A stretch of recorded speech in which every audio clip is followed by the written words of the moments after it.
Gedirsən alsan xidmətə. Şefin istəyən sənədləri yığıb aparmırsan ki, səndən tələb olunan sənədləri gətirsən. Gətirməsən qəbul deyil. Baxma ki, sənəd gətirmirsən. Deyir, qardaş, sənəddən düz deyil. Get gətir. Falan yerə pesat yoxdur. Falan sənəd vaxtı keçib. Çünki qəbul eləyən daxı. Qəbul eləyən şərtləri qoyur. Qəbul etdirən yox. Sən də başqa sağa gəlsən düzəltməyə. Demirsən, mən sənədlərlə gəlmişəm. Deyir, başa düşdüm, amma düz deyil. Qəbul eləyən gör necə deyib səndən, necə qəbul eləyəcək, o cür çalış olmağa. Mən istəyən kimi yox. Çünki biz adam insanıq, hərəmizin bir ağlı var, hərəmizin də bir siması, surəti var. Sürətlərimiz fərqlidir, ağıllarımız da fərqlidir, İbn Qeym deyir. Ona görə şəriət ağılları yığıb bir dənə yerə, Quran və sünnə.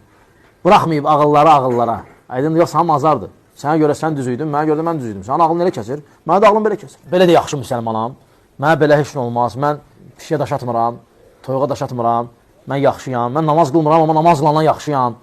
Mən sədəqə verirəm, mən belə, sənə elə gəlir. Hələ olsaydı Allah dedi ki, pişiyə daş atmayayım, bir də hərdən nəsə verin, orada burada, düzəldi işimiz. Gedəsiz cənnətə. Elə demək də, kitab indirdi, izah edən Peyğəmbər göndərdi. Bax, bu sənin nəfsimin və bizim nəfsimizin qoyduğu, güya Allah bizdən razı formasıdır. Bir də Allah da özü qoyduğu razılıq forması.